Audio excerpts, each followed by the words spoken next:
Pessoal, vamos falar um pouquinho do relatório de estágio de vocês? Eu trouxe aqui um relatório muito completo em relação ao que foi pedido. Então, o aluno fez um trabalho simples, mas bem focado no que a professora pediu, então, por isso ele conseguiu uma nota muito boa, tá? Tem alguns defeitinhos, é claro, mas eu vou mostrar aqui para vocês mais ou menos como foi feito. Então, ele colocou o título aqui, colocaram os nomes dos autores embaixo, eu tirei só porque para resguardar a pessoa, para não expô-la, né? E aí depois vem o resumo, as palavras-chave.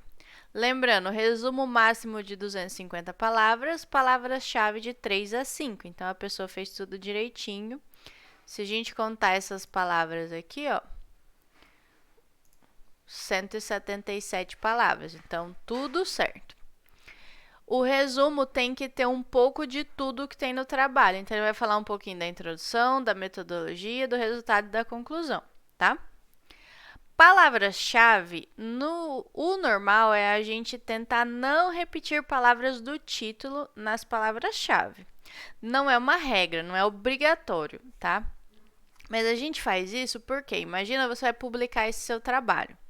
Você publica ele lá na internet e você quer que as pessoas leiam, você quer ter visibilidade. Todo pesquisador quer ser citado, certo?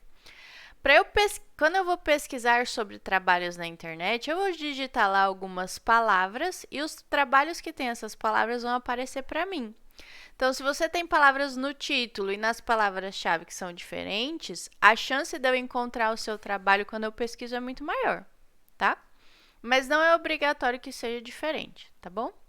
Então, vem as palavras-chave aqui e aí vem a introdução. Na introdução, ó, tem que falar sobre o produto, a análise sensorial e a sua importância, o teste empregado e no parágrafo final falar sobre o objetivo. Então, precisamos de 4 informações. O trabalho dele é sobre leite tradicional e sem lactose, teste triangular de diferença. Então, vamos lá. Ele começa falando do produto. O leite é uma secreção, é fundamental na alimentação, por alto valor nutritivo, é também matéria básica de muitos derivados. Vai falando. Se compõe de água, gorduras, proteínas, referência.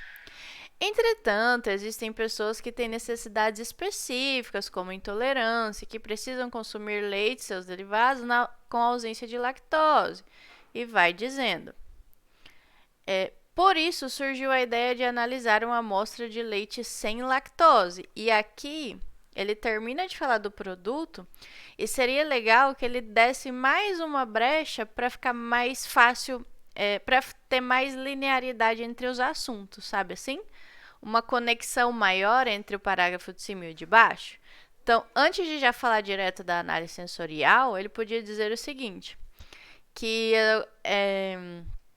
tem pessoas que têm necessidades específicas, como intolerância, e esses produtos que são produzidos, às vezes, apresentam, sei lá, rejeição pelos consumidores por ser muito diferente do tradicional. Então, a análise sensorial poderia ajudar nesse aspecto, usando os seus testes para comprovar similaridades e diferença entre esses produtos, por exemplo.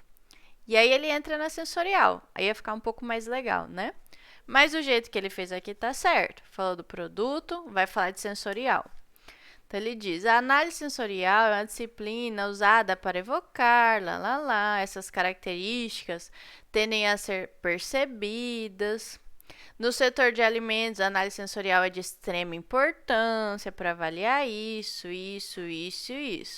Então, ele falou do produto, falou da sensorial e da sua importância. Aí vai falar do teste. Dentre os testes possíveis, foi escolhido o teste triangular, que é um teste prático, rápido, não sei o quê. Podia falar mais um pouquinho. Esse teste é sempre usado para avaliar diferenças ou similaridades entre duas amostras. As amostras são sempre servidas 3 amostras, sendo que uma se repete e tal. Podia ter falado mais um pouco, mas enfim. E aí o último parágrafo, objetivo. Sendo assim, este trabalho teve, aí lembrar que é sempre no passado, tá? Porque o trabalho já foi feito. Teve por objetivo comparar duas amostras de leite, uma tradicional e outra sem lactose, utilizando o teste triangular. Ótimo, ele falou tudo o que precisava na introdução. Aí vai para materiais e métodos. Então, aqui, como é um produto que foi comprado no mercado, ele não precisa falar sobre o preparo. Mas, professora, eu estou pensando em produzir. Supostamente produzir. Escreva a metodologia de preparo, tá? No caso, os produtos foram comprados em supermercados da região. É sempre escrever que região que é, né? Deixa eu até pôr uma letra vermelha aqui. De Bananeiras, PB, para ficar mais completo. E foram encaminhados ao laboratório de análise sensorial. Em seguida, foi feita análise com 23 avaliadores não treinados.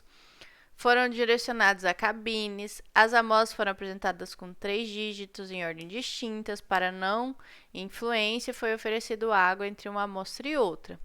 Pode colocar aqui uma figura da ficha que foi utilizado, que fica legal, tá?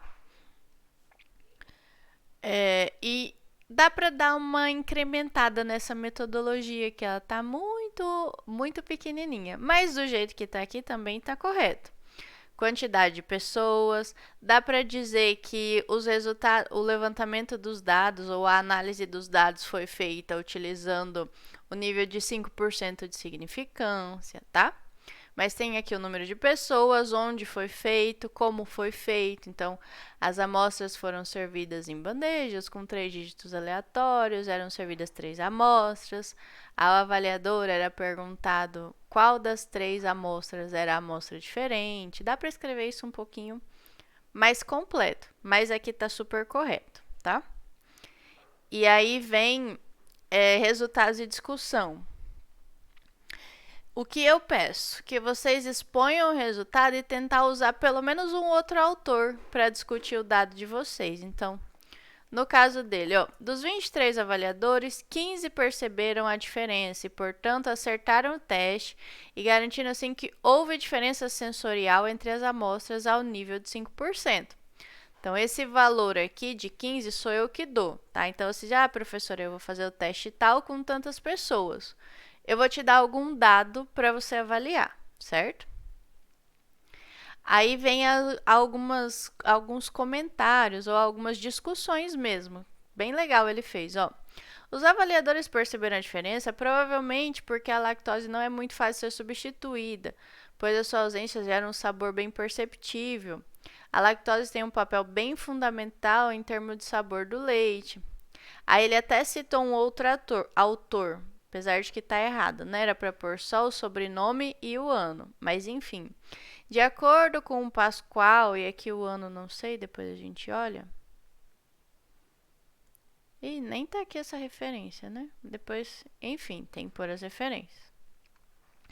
De acordo com a fulana, em seu artigo sobre aceitação e preferência de iogurtes tradicionais e sem lactose, houve uma conclusão diferente.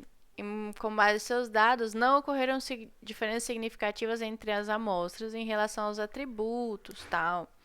Com relação à preferência, 56 optaram pelo tradicional. Então, ele traz alguns dados aqui de uma análise parecida, de uma pessoa que também trabalhou com produto com e sem lactose, né? E ele podia até ter dito que foi diferente porque o iogurte ele pode ser trabalhado de forma a mascarar mais a ausência da lactose, adicionando outros ingredientes como açúcar, não sei o que, não sei o que, não sei o que lá. Enfim, falou o resultado dele, comparou com o dado de outra pessoa e veio para as considerações finais. Com base nos resultados, utilizando o teste triangular, constatou-se que existem diferenças significativas gerais ao nível de 5%. Ele não pode dizer que é a nível de sabor, porque era geral, tá? Quanto às amostras analisadas, já que a lactose não é fácil de ser substituída. Acabou. Colocar as referências embaixo, seguindo as normas da ABNT, tá? E é isso. Sem muito segredo, ok? Uma coisa que eu chamo a atenção de vocês, que às vezes os alunos fazem, e eu espero que vocês não façam. Vejam só.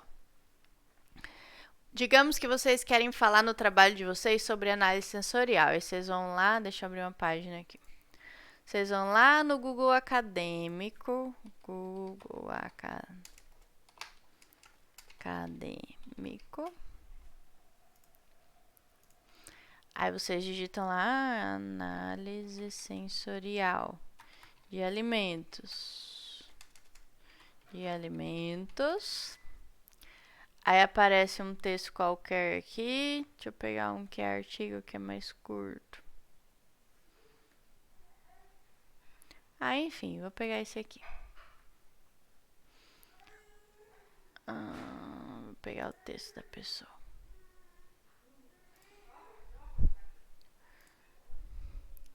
Aí tá lá.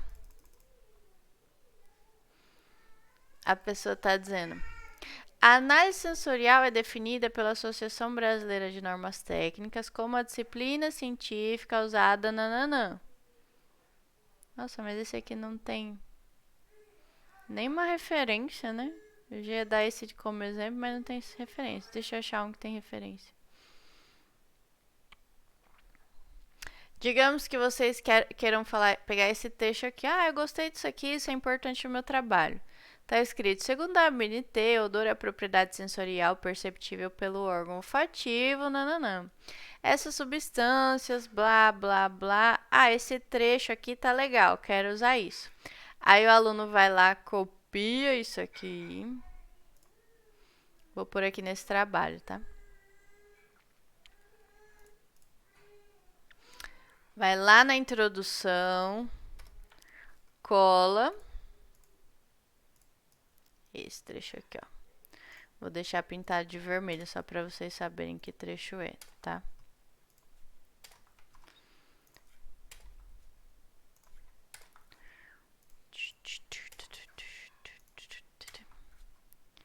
O aluno copia e cola. Aí ele olha e fala: isso aqui tá legal, gostei. E deixa assim. Copia exatamente do jeito que tava, com as referências que estavam, ó. Gente, isso aqui é muito errado e isso é um caso muito clássico de plágio. Mesmo que todo esse texto aqui faça sentido para mim e eu acho importante para o meu trabalho, eu não posso simplesmente copiar e colar. Eu tenho que trocar as palavras, certo? Eu tenho que reescrever e eu não vou usar essas referências, essa e essa. Até porque não são essas referências que eu consultei para escrever o meu trabalho. A referência que eu consultei é essa aqui, ó. Da Lilian Teixeira aqui de 2009. Então, eu só vou citar Teixeira 2009 aqui, ó. Teixeira também, né? 2009. Então, eu vou usar só essa referência aqui, que é a que eu usei, e eu vou reescrever esse texto para não copiar exatamente igual a Teixeira escreveu. Então, ela está dizendo segundo a ABNT, o odor é a propriedade sensorial perceptível pelo órgão olfativo quando certas substâncias voláteis são aspiradas. Então, eu vou escrever lá do meu jeito.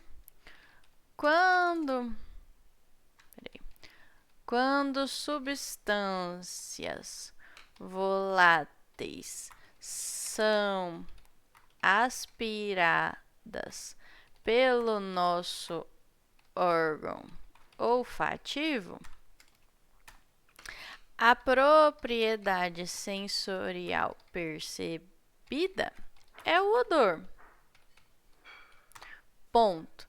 Olha só, eu escrevi exatamente a mesma coisa, mas eu não escrevi igual. E aí eu tenho que fazer isso no texto todo, tá? E lembrando que a referência que eu vou usar é a referência que eu consultei. Professora, mas essa pessoa aí que você consultou, ela tá usando... Deixa eu voltar lá. Ela tá usando a BNT, ela tá usando Teixeira 87, ela tá usando Andaldo Morales aqui 94. Não importa, eu não consultei essas. A referência que eu tenho que citar é a que eu estou consultando, ok? Façam direitinho, por favor. tá bom? Qualquer dúvida, falem comigo.